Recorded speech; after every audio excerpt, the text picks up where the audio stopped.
এক গ্রামে এক গরিব দাদা আর দাদি থাকতেন। তাদের ছোট্ট একটি কুঁড়ে ঘর ছিল।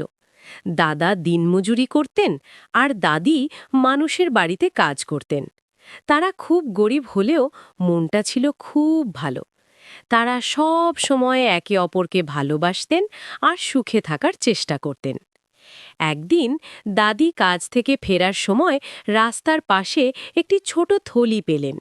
থলির ভেতরে ছিল কিছু সোনার কয়েন। দাদি ভাবলেন, এটা তো আমার নয়।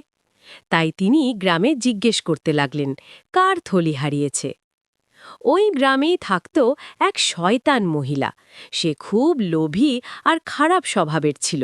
সে যখন শুনল দাদির কাছে সোনার কয়েন আছে, তখন মিথ্যে কথা বলে বলল, এই থলি আমার। দাদি খুব সৎ ছিলেন, তাই তিনি থলিটা তাকে দিয়ে দিলেন। বাড়িতে ফিরে দাদা সব শুনে একটু কষ্ট পেলেন, কিন্তু বললেন, কোনো সমস্যা নেই দাদি, আমরা গরিব হলেও সৎ মানুষ। আল্লাহ আমাদের দেখছেন। কিছুদিন পরে গ্রামের এক ধনী মানুষ খুঁজতে খুঁজতে দাদাদের বাড়িতে এলেন।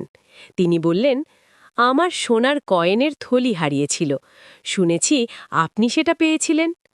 দাদি সব সত্যি কথা বললেন। তখন ধনী মানুষ বুঝলেন সেই শয়তান মহিলা মিথ্যে কথা বলেছিল। তিনি খুব খুশি হয়ে বললেন, আপনারা এত সৎ মানুষ, তাই আমি আপনাদের সাহায্য করব।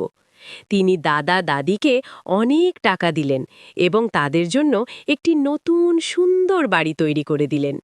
আর সেই শয়তান মহিলা যখন গ্রামের মানুষদের কাছে ধরা পড়ল, তখন সবাই তাকে আর বিশ্বাস করল না। শিক্ষা: সততা আর ভালো মন থাকলে একদিন না একদিন তার পুরস্কার অবশ্যই পাওয়া